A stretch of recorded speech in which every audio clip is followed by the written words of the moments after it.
평화의 시대가 끝났다는 경고가 세상에서 가장 평화로워 보였던 나라 중 하나인 노르웨이에서 나오고 있습니다. 노르웨이가 지금 본격적으로 전쟁 가능성에 대비하기 시작했거든요. 이건 단순히 한 나라의 이야기가 아니라 전 세계에 보내는 아주 강력한 메시지라고 할 수 있겠습니다. 13,500. 2026년 1월 노르웨이의 자산 소유자 13,500명이 정부로부터 아주 특별한 공식 통지서를 받게 됩니다. 이 통지서의 정체는 바로 사전 징발 통보서입니다. 이게 뭐냐면요. 평시에는 내 재산에 아무런 영향이 없어요. 하지만 만약 전쟁이 터지면 정부가 군사적 목적으로 개인의 집이나 차, 심지어 배 같은 사유재산을 사용할 수 있다는 걸 미리 알려주는 겁니다. 이야말로 국가가 전쟁을 얼마나 심각하게 또 현실적으로 준비하고 있는지 보여주는 상징적인 조치인 거죠. 아니, 평화롭던 노르웨이가 왜 이렇게까지 극단적인 조치를 취하게 된 걸까요?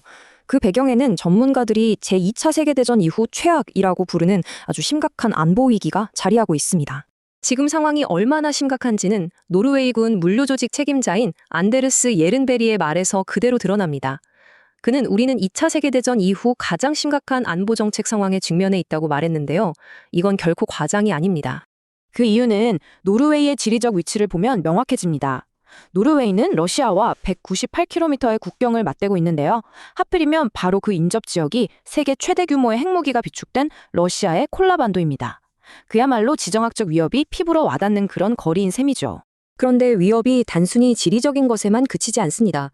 러시아는 북극 지역의 군사시설을 계속해서 확장하고 있고요. 유럽 전역에서 벌어지는 각종 사보타주나 방화, 그리고 눈에 보이지 않는 광범위한 사이버 공격의 배후로도 지목되고 있습니다. 이런 복합적인 위협이 유럽 대륙 전체의 안보를 뿌리채 흔들고 있는 겁니다.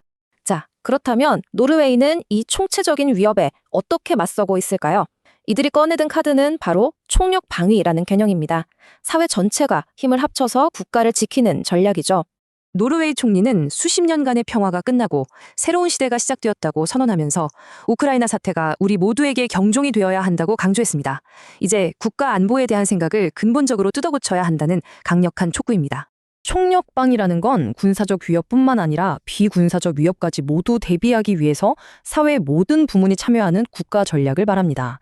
그러니까 군대만 싸우는 게 아니라 정부, 기업, 그리고 민간인 모두가 국가 방위의 주체가 되는 개념인 거죠. 그리고 이런 전략은 아주 구체적인 행동으로 나타나고 있습니다. 1998년에 중단했던 공공방공호 건설을 다시 시작하고요. 위기 시에는 민간인도 비상근무를 하도록 법적인 근거를 마련했습니다. 또 모든 지방자치단체에 비상대비위원회를 설치하고 3개월치 공무를 비축하는 등 식량 안보까지 강화하고 있죠. 심지어 일반 시민들에게도 각자 7일치 비상물품을 미리 비축해두라고 권고하고 있습니다. 그런데요, 이런 움직임이 노르웨이만의 이야기는 아닙니다. 사실 이건 유럽 대륙 전체로 번지고 있는 거대한 흐름의 일부라고 봐야 합니다.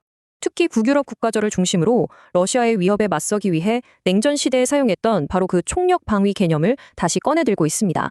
수십 년간 평화에 익숙해져서 잊고 지냈던 민방위 체계를 다시 구축하면서 눈앞에 현실이 된 위기에 대비하고 있는 겁니다. 물론 이런 민간 차원의 대비는 강력한 군사력 증강으로 뒷받침됩니다.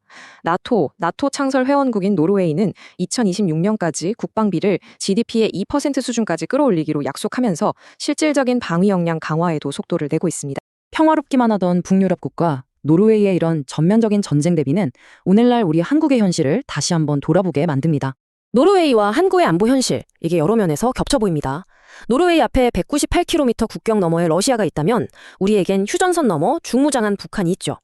북극의 군비 경쟁과 한반도의 끊임없는 군사적 도발, 그리고 보이지 않는 하이브리드 전쟁의 위협까지 두 나라가 마주한 현실은 참 비슷합니다.